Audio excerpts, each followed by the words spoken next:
اللهم صل على محمد وعلى آل محمد। ইসলামী আন্দোলন বাংলাদেশ সোনারগাঁ থানা শাখা কর্তৃক আয়োজিত আজকের গণসমাবেশের সম্মানিত সভাপতি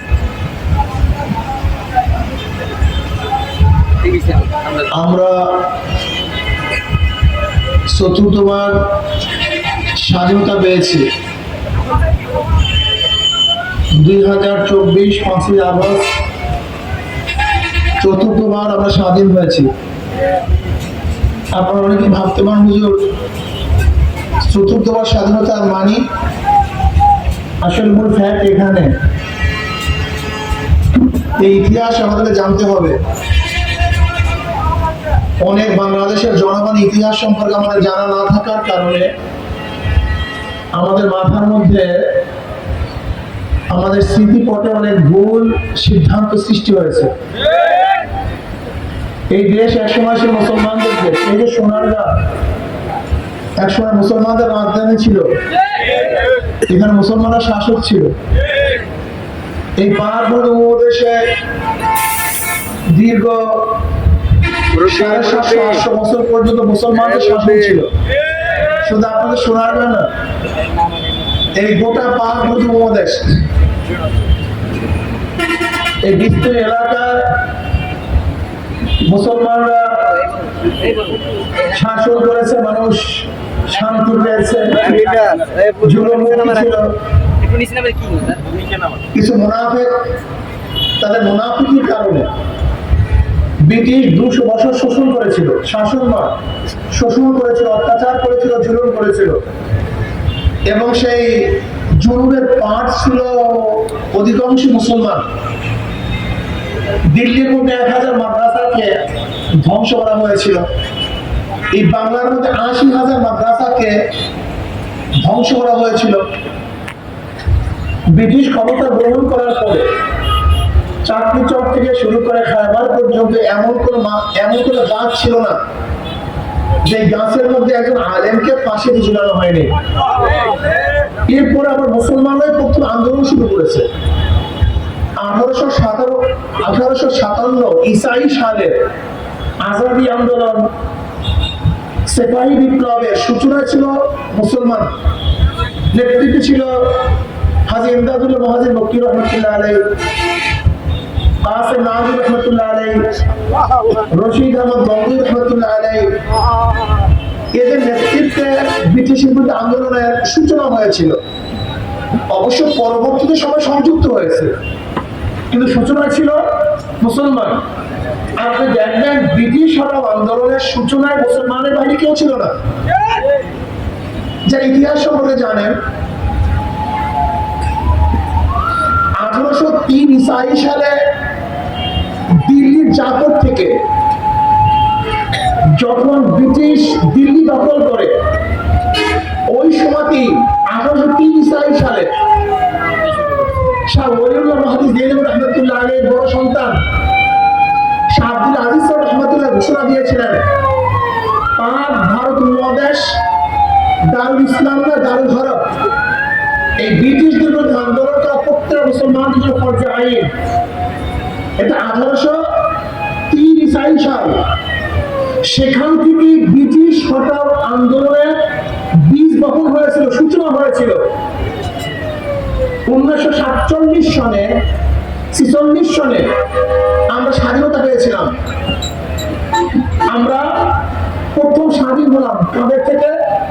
ব্রিটিশ থেকে। ভেবেছিলাম এখন আমরা শান্তি পাবো, মুক্তি পাবো, বৈষম্যটা দূর হয়ে যাবে। কিন্তু না, আমরা দেখলাম সংখ্যাগরিষ্ঠ হিন্দুরা তারা আমাদের অধিকার দিচ্ছে না। আমাদের খাদ্যের অধিকার, বাসস্থানের অধিকার, চলার অধিকার, ফেরার অধিকার, শিক্ষার অধিকার, চাকরির অধিকার। তখন আমরা আন্দোলন করেছিলাম, সংগ্রাম করেছিলাম যে ভিন্ন একটা রাষ্ট্র চাই। সেই আন্দোলনের ভিত্তিতে হয়েছিল পাকিস্তান। আমরা 1947 পাকিস্তান নামে একটা ভূখণ্ড পেলাম। ভেবেছিলাম এবার শান্তি পাবো, মুক্তি পাবো। পাকিস্তানের দুটো অংশ, পশ্চিম পাকিস্তান, পূর্ব পাকিস্তান, দুই মেরুতে অবস্থান করতেছিল, মাঝখানে ব্যবধান 1700 কিলোমিটার দূরে। এই 1700 কিলোমিটার দূরে দুই মেরুতে অবস্থানকৃত দুইটা দেশ একই নামে ভারত থেকে আলাদা হওয়ার কারণটা কি ছিল, এইটা আমরা অনেকেই জানি না এবং জানানো হয় নাই। এইটি বড় সমস্যা। সবচেয়ে বড় সমস্যা এখানে এই আলাদা হওয়ার কারণ কি ছিল? ঋতুর কারণ, ভূমির কারণ, ভৌগোলিক কারণ না, শুধু একটাই কারণ ছিল। পশ্চিম পাকিস্তানিরা সংখ্যাগরিষ্ঠ মুসলমান, পূর্ব পাকিস্তানিরা সংখ্যাগরিষ্ঠ মুসলমান। ধর্মের ভিত্তিতে মুসলমান, ধর্মের ভিত্তিতে দেশ ভাগ হয়েছিল, অন্য কোনো কারণে নয়।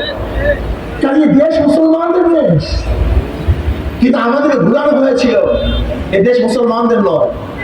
ভেবেছিলাম শান্তি পাবো, মুক্তি পাবো, কিন্তু পশ্চিমেরা যখন আমাদের অধিকার ফিরিয়ে দেয় না, তারা বৈষম্য করতেছে, আমরা তাদের মধ্যে আন্দোলন করলাম, সংগ্রাম করলাম, বিপ্লব করলাম। আমরা পশ্চিম পাকিস্তান থেকে ভাগ হয়ে আমরা স্বাধীন রাষ্ট্র ঘোষণা করলাম। সেই রাষ্ট্রের নাম কি? কথা বলেন। এটা কয়বারের স্বাধীনতা? কথা বলেন না কেন? প্রথম ব্রিটিশ থেকে, এরপরে ভারত থেকে, এরপরে পাকিস্তান থেকে, 3 বার।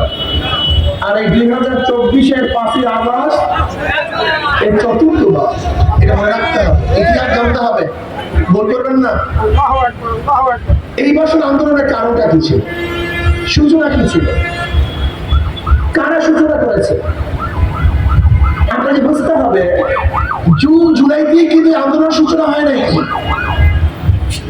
গত নির্বাচনে, মেয়র নির্বাচনে 23-এ জুলাই মাসে যখন আমার উপর আক্রমণ করা হয়েছিল, তখন আমরা রাস্তায় বসে ঘোষণা দিয়েছিলাম, এই আওয়ামী লীগকে হটাবার আগ পর্যন্ত রাস্তা ছাড়বো না।